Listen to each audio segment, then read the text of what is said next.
ویدا دخترم چشماتو باز کن. ویدا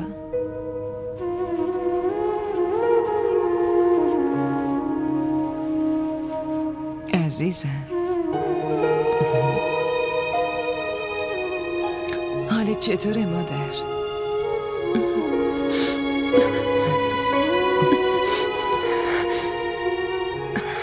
خدا رو شکر.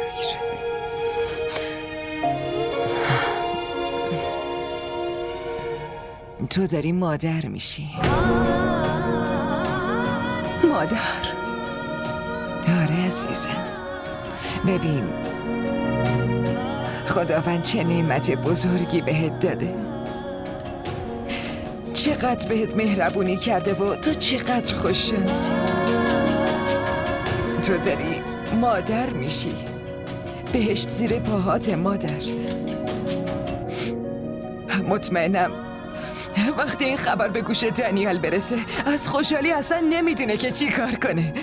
نه مامان، به دانیال چیزی نگین. لطفاً بهش هیچی نگین. چی؟ چرا ویدا؟ چرا به دانیال چیزی نگم؟ این بچه منه. اون هیچ حقی نداره. هیچ حقی. نه ویدا، به درگاه خدا استغفار کن. راجع به پدر بچت اینطوری حرف نزن. شما نمیدونین که اون چه کارایی انجام داده. ویدا، جلوی زنمو هیچی نکن. عزیز دلم، وقتی بهمون بگی اون وقت میفهمیم که چه کار کرده. اینطوری که نمیفهمیم. بیا چای تو بخور. چی شده؟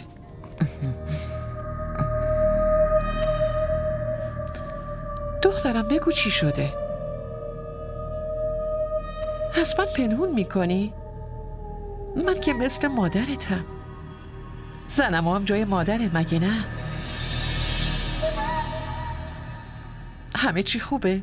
چرا اینطوری تنها اومدی؟ اون چی؟ ما میخواستیم بریم ماحصل ولی نمیدونم مامانش از چی ناراحت شد که مخالفت کرد. واسه همینم من قهر کردم. ای بابا ویدا، مادر شوهرت اینطوریه؟ خب آره، بعضی مادرها اینجوری هن که به خوشحالی بچه‌هاشون حسادت میکنن، به خصوص به خوشحالی عروسشون. اون دل دخترمو شکونده. واقعا چه زن بدی. خب به هر حال عیب نداره، بذار دانیال بیاد گوشاشو میکشم. راستی دخترم، غذایی هست که دلت بخواد برم واسه درست کنم؟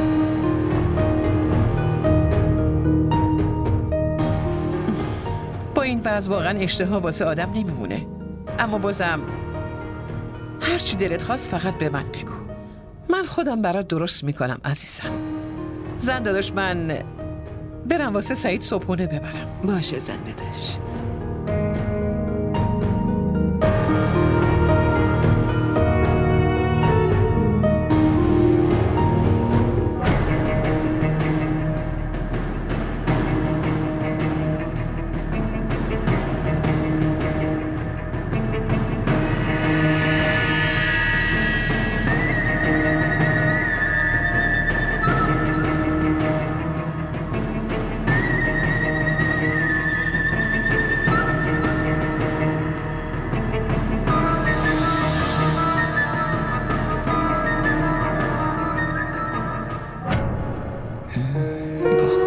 بخور مادر.